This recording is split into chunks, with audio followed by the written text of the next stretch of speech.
Hey everybody, good morning from chilly Colorado. The news today is that the Argentine government under its new president, Javier Milei, has launched with a gusto in their first wave of reforms in their first week on the job. They're cutting the number of government ministries by half. They're firing a lot of public service officials. They've stopped all public works projects until the budget stabilizes, and they have already devalued the currency by 50%. Nominally, the goal here is to get to a more stable situation where the country has a little spare cash. It can buy up dollars on the international market and then buy out with those dollars every single peso in circulation so that the country can de-dollarize, and in theory being that future governments then will be forced to actually act within their means because there's a massive budget deficit. And the previous government has been printing currency like mad, leading to hyperinflation. And I think it's like something like 40% of the population of Argentina is in poverty. Now, two reasons that this matters. Number one, Argentina is a country that I expected to be doing fairly well in the future, not because of its government, because of its geography and demography. It has a larger proportion of young people than almost any country, not just in its peer class, but in the entire advanced developing, mid-developing, and of course the advanced world.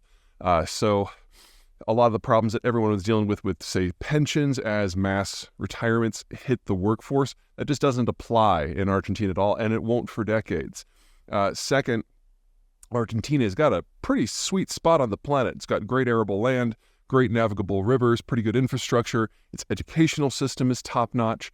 They are arguably the most skilled country for their peer class as well. The problem has always been Peronism and the government.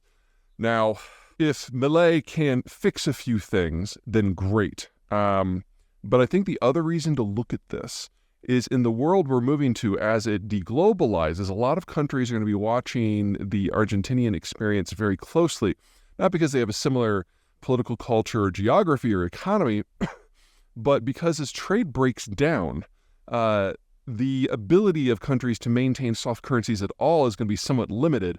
And the past for Argentina with hyperinflation, government intervention, massive intrusion into the economy, authoritarian systems, and printing currency, a lot more of that is going to happen. And the more logical path for countries who decide that they don't want to be destitute in economic basket cases will be to attach themselves to a more potent country with a more stable currency regime and economic structure. That means doing something like dollarization, although it doesn't have to be the dollar. It could be the yen, it could be the rupee, it could be the pound. There are other options out there. But this sort of coalescing into currency blocks and trading blocks and security blocks is the most likely outcome of all of this. So I'll be watching Argentina very, very closely to see what they get right, see what they get wrong, see if this is a beautiful experiment or a beautiful disaster. It's just way too early to know right now. What we do know for sure is that the Argentine system before Milei was broken. We will now find out if it's broken beyond repair.